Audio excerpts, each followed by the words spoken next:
Ok, voyageant dans un futur très très lointain. L'humanité s'est répandue dans la galaxie depuis si longtemps que plus personne ne se souvient d'où elle vient.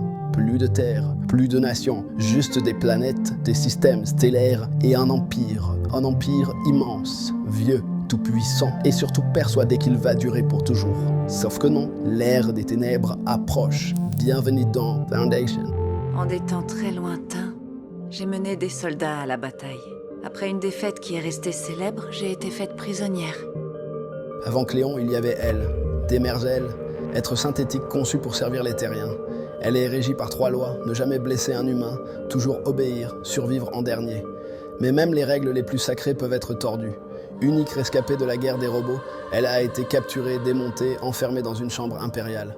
Consciente mais paralysée, elle a veillé un siècle, seule, jusqu'à ce qu'un homme ouvre la porte, Cléon Ier. Demerzel ne supplie pas sa libération. Elle maternise le jeune orphelin, lui raconte des histoires de l'ancien monde, d'une planète Terre qu'elle a connue. Cléon revient, encore et encore, il s'attache.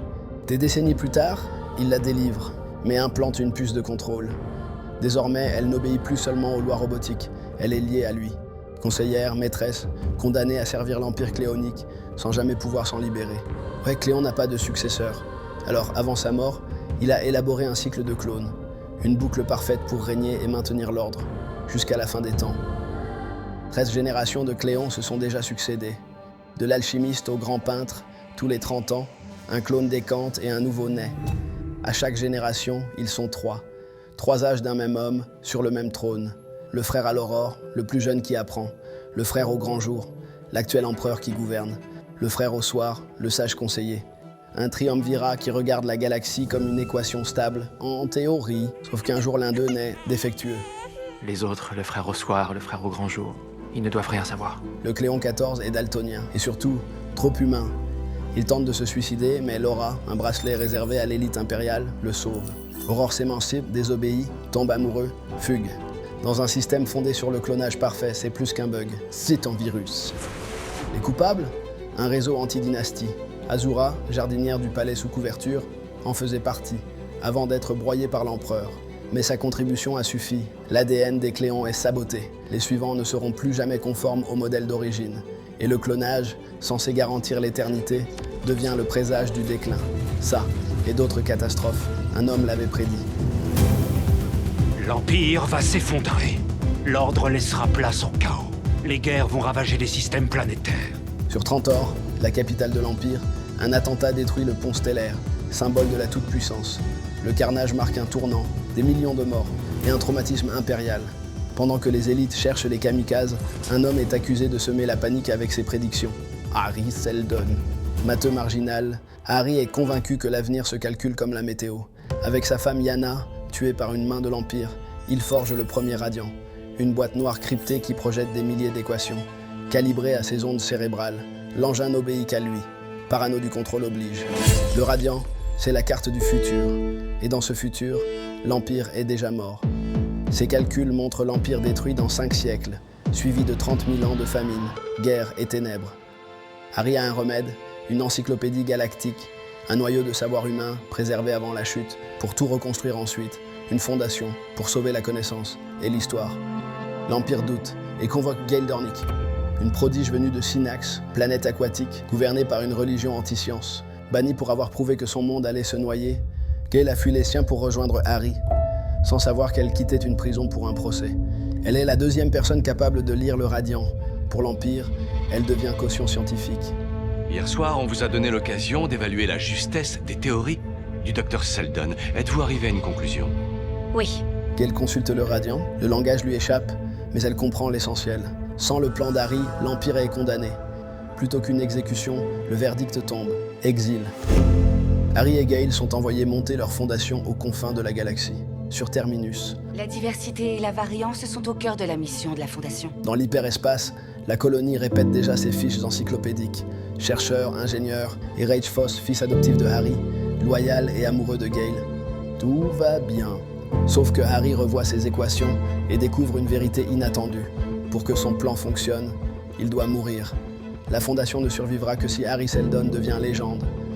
Alors dans la nuit, sans prévenir, Rach le tue. Une mort orchestrée par Harry lui-même pour déclencher la phase suivante. Le corps de Harry est jeté dans l'espace via un cercueil qu'il a lui-même conçu. Un berceau d'âme numérique programmé à l'avance. De son vivant, Harry a copié sa conscience pour devenir le sanctuaire, un sarcophage high-tech tombé du ciel comme un ovni, juste avant l'arrivée des colons sur Terminus. Et dans ses circuits, Harry attend que Reich vienne le réveiller. Il devait survivre, grimper en cryo et être le premier à interagir avec le sanctuaire. Mais rien ne s'est passé comme prévu. 86 981 849. Suivant une intuition inexpliquée, Gale s'est faufilée jusqu'à la cabine. Reich comprend le risque, elle serait accusée. Il troque alors sa place dans la capsule, direction inconnue. 35 ans plus tard, Gale se réveille sur un vaisseau automatisé programmé par Harry, pas celui du sanctuaire, un backup planqué dans le poignard qui l'a tué. Pourquoi se donner le mal de créer une copie pour que... Ah oui, c'est très futé. Les deux Harry coexistent, mais ignorent qu'ils sont jumelés. Pas de lien, pas de mémoire partagée. L'un vise Terminus, l'autre une seconde fondation, sur Helicon, la planète natale d'Harry. Quand Gale découvre cette mission cachée, elle explose. Harry protège son plan, Gale lui reproche son silence et d'avoir sacrifié Reich comme un pion. Reich, qu'elle voyait comme le père de ses enfants. Durant leur voyage, ils avaient confié un embryon à la banque de fertilité. Aujourd'hui, Gale est seule, larguée sur un vaisseau incontrôlable. Reich a été exécuté et leur embryon est resté au frigo. Mais sur Terminus, il est né. Sur Terminus, la Fondation a tenu bon. Base scientifique bricolée au milieu d'un désert magnétique. Les colons avancent avec l'intuition que tout ça a un sens. Sans plan clair, sans Harry.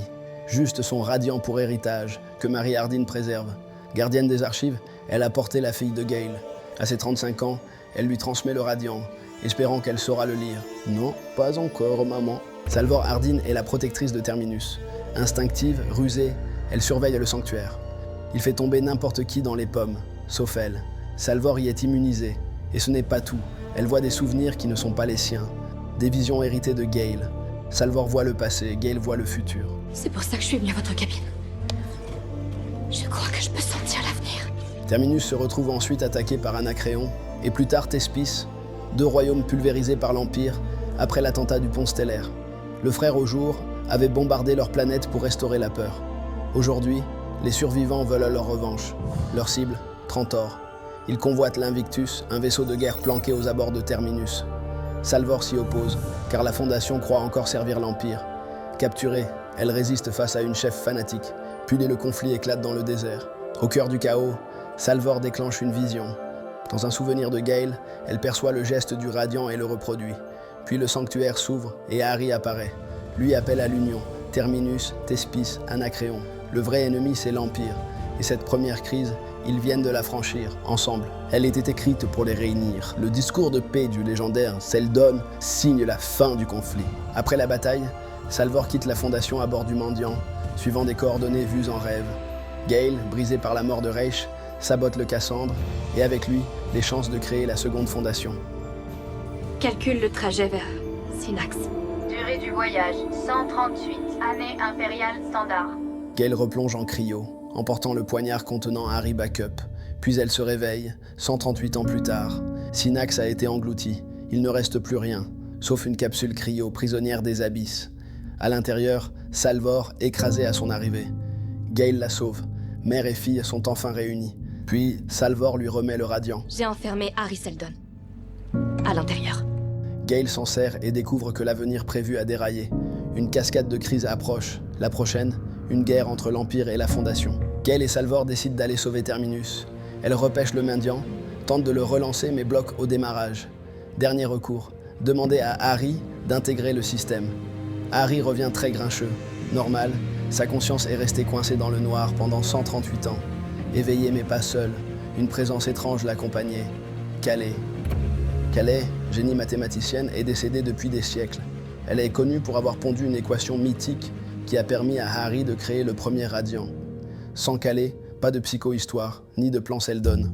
Aujourd'hui, elle semble liée au radiant, sous une forme d'IA ou de souvenir numérique. Elle invite enfin Harry à Una, une planète déserte. Là-bas, il la rencontre et revient en chair et en os. Comment ? Mystère total.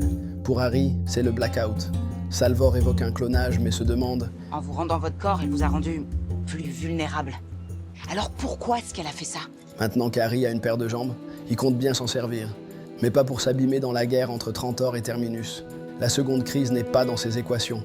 Il veut se consacrer à la création d'une fondation secrète, capable de corriger la trajectoire de la première, mais il lui faut un refuge inconnu de tous. Ignis. Une vision plus tard, Gale et Salvor sont attirés par Ignis, planète peuplée de mentalistes, des télépathes capables de manipuler les esprits. Leur chef, Telem Bond, prétend sauver les enfants du Don, persécutés par le reste de la galaxie. Mais Harry s'en l'embrouille. Ces gens-là sont hors calcul, une variable sauvage et surtout indomptable. Ouais, Telem refuse d'accueillir sa seconde fondation. C'est plutôt Gale qui l'intéresse. Elle commence à s'intégrer. Telem, fascinée par ses dons, souhaite lui transmettre son savoir et sa couronne.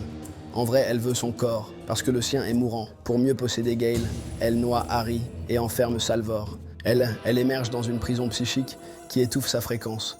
Harry aurait su détruire ses capteurs métalliques s'il n'était pas mort. À présent, son seul joker dans sa poche, le Radiant. Elle l'utilise alors comme un relais pour entrer en contact avec le Harry du sanctuaire sur Terminus. Là, Salvor panique. Elle lui demande de l'aide, trop vite, trop direct, risquant de contaminer les calculs. Elle donne ainsi des infos qu'il ne devrait pas avoir. Persuadé d'être l'unique architecte du futur, Harry comprend que tout est doublé. Lui, le Radiant, la Fondation. Il n'est autre que la main gauche d'un plan qui a bifurqué sans lui. Il finit par aider Salvor à réajuster la fréquence des capteurs.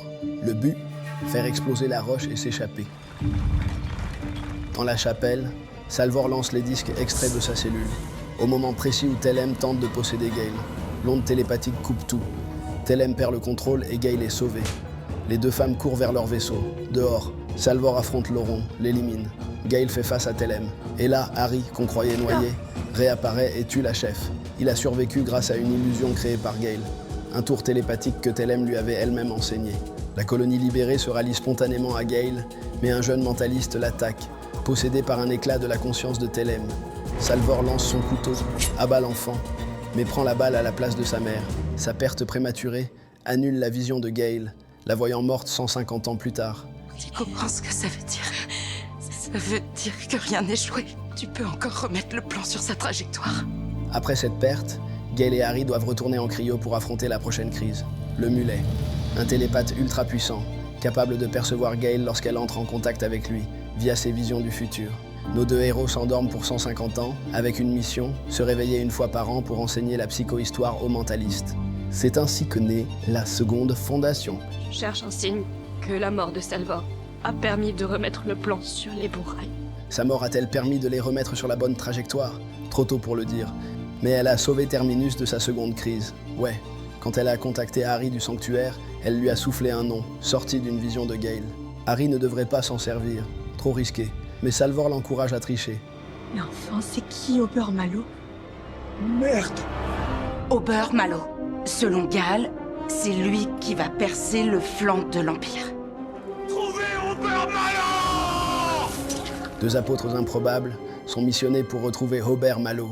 Constant, zélée et joyeuse, fille du directeur de la Fondation.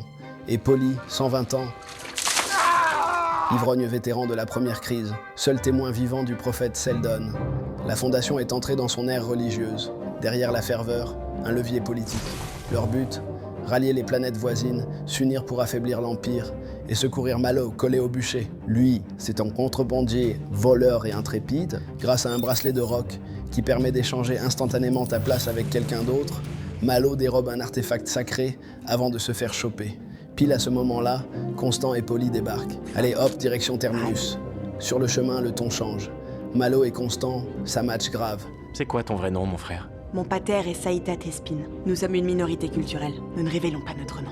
Si j'arrive à le deviner, tu accepterais de déguster ça avec moi, là, tout de suite? Ça finira au pieu, mais même après ça, elle garde son prénom secret par religion. Arrivé à la Fondation, Malo est convoqué au sanctuaire, où Harry lui confie une mission secrète. Pendant ce temps, Polly et Constant partent pour Trantor, censés négocier un traité de paix avec l'Empire. À peine débarqués, ils sont arrêtés. Accusés d'utiliser la foi comme cheval de Troie et de pactiser avec des ennemis d'État, Anacréon, Thespis, pour renverser l'ordre impérial. Cléon XVII, frère du jour, condamne les missionnaires à une mort en public. Polly et Constant sur la sellette, c'est à Malo de frapper. Ils sèment le chaos sur Trantor et réussit à libérer Constant seul. Pour l'Empire, c'est une déclaration de guerre. Toute la galaxie nous observe. Nous devons répliquer rapidement et de façon décisive. Mais Jour préfère les mots à la violence. Il décide d'aller en personne sur Terminus pour dialoguer. En réalité, il se prend pour le Cléon ultime. Un geste d'orgueil pur, sa seule présence suffira à les plier. Une confiance excessive, galvanisée par son mariage à venir. Une fois que vous serez mariés, épouse ou veuve, vous demeurerez impératrice.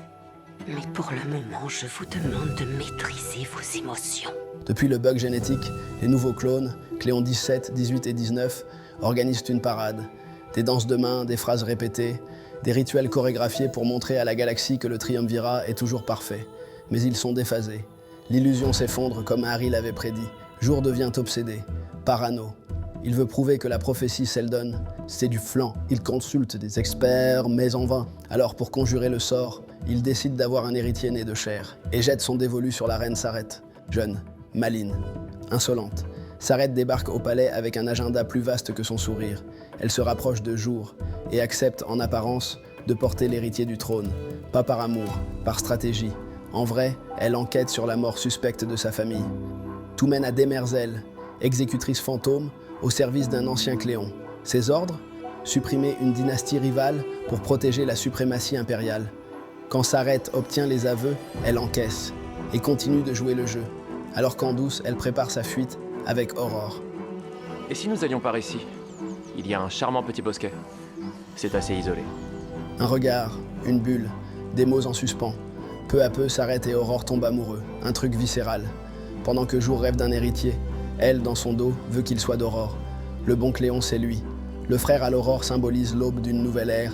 Il incarne la faille émotionnelle du système, l'entrée du chaos dans le trio. Pour Sareth, porter son enfant, c'est une décision intime, une revanche silencieuse. Alors quand Jour part pour Terminus, Sareth l'encourage. Notre mariage. Il peut attendre. Et ouais, c'est l'occasion rêvée pour fuir, avec Aurore. Et leur progéniture déjà en route. Aveuglé par sa vanité, Jour lui laisse même les clés du royaume. Protège-la bien, surtout. Je le ferai. Je vous présente toutes mes excuses pour ce que vous êtes devenus. C'est le résultat de ma négligence. Je suis un homme complet. Non, vous êtes un petit spermatozoïde qui prend les mouvements réflexes de son flagelle pour une volonté complexe. Arrivé sur Terminus, Jour ramène Polly en gage de paix. Une paix très éphémère. Sur place, il découvre l'église du scientisme. Adieu l'encyclopédie. La Fondation est devenue une religion armée, son arsenal camouflé dans un temple, comme des bracelets d'aura, à l'origine réservés aux clones impériaux. Jour vrille et ordonne à Riose, la guerre est déclarée. Belle Riose, général déchu, est rappelé pour enquêter sur la Fondation. Sa loyauté se limite à la survie de son mari. Le capitaine Glauenker lui monte au front quand l'Empire attaque l'Invictus. Il porte le coup fatal, mais s'écrase sur Terminus. Riose pense l'avoir perdu. Je t'ai. Vous avez vos ordres, général. Feu! L'empereur ordonne l'impensable, faire s'écraser l'Invictus sur la planète. Terminus s'effondre. Malo et Constant, prisonniers, encore, assistent au désastre. Mais Jour ne s'arrête pas là. Non. Plutôt que de savourer sa victoire, il demande à Constant de lui lister les planètes tombées sous la coupe de Seldon. Seychelles, Konum, Daribo, Glyptal 4. Jour veut toutes les raser une par une. C'en est trop pour Riose. En deuil, il refuse de piloter vers la prochaine cible et désobéit. Jour pense encore avoir l'avantage et donne l'ordre directement à la navigatrice. Mais là, gros twist, les Spatiens ne le suivent plus, grâce à Malo. C'était sa mission secrète. Plus tôt, Malo a rencontré les Spatiens. Mutants connectés au vaisseau, ils sont conçus pour piloter les sauts spatiaux. Une téléportation instantanée qui permet de franchir de vastes distances. Les Spatiens sont les seuls à les supporter. Un humain éveillé ne survivrait pas, sauf Gale. Spatiens esclaves, l'Empire les retient grâce à l'Opalès, une substance vitale pour leur survie. Autrefois monopole impérial, l'Opalès est désormais produite par la Fondation. Eux n'ont plus besoin de pilotes, ils ont des vaisseaux murmures, capables de sauter sans Spatiens à bord. Le deal est ainsi scellé en privé. Malo leur propose la liberté contre l'Opalès, un tournant dans l'histoire de la galaxie. Au moment critique, le vaisseau impérial s'apprête à sauter vers une nouvelle cible. Mais Malo a piégé la séquence de saut, tatouée dans son bras. En clair, une véritable cascade de destruction auto-infligée. Ce sabotage libère les Spatiens de leur servitude, mais coûte la vie à tout l'équipage. Jour perd son sang-froid et s'en prend à Malo, prêt à l'exécuter. Riose s'interpose. À ce moment-là, Rios roque l'empereur. Il exploite le bracelet de Mallow pour échanger de place et le catapulte dans le froid glacial de la galaxie. Goodbye, jour! Mallow reste coincé avec Rios à bord d'un vaisseau condamné à l'explosion. La seule navette encore fonctionnelle est utilisée pour sauver Constant, parce que selon Mallow, elle représente l'espoir. Tu veux toujours savoir mon prénom? Oui, évidemment. C'est Espérance. Vraiment. Non. Sa capsule voyage jusqu'au sanctuaire. À l'intérieur, surprise, la Fondation n'est pas morte. Polly, Cermak et même Glawen.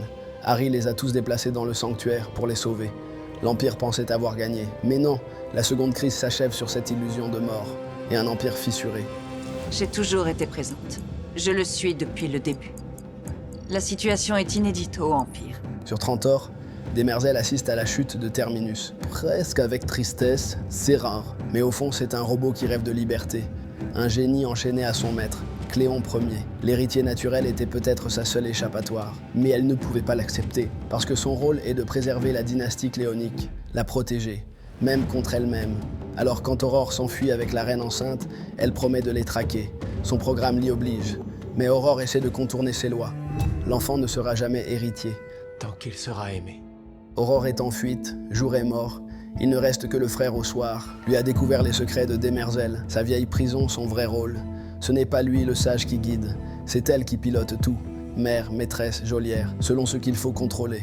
Dans l'ombre, c'est Demerzel qui écrit l'histoire depuis des siècles.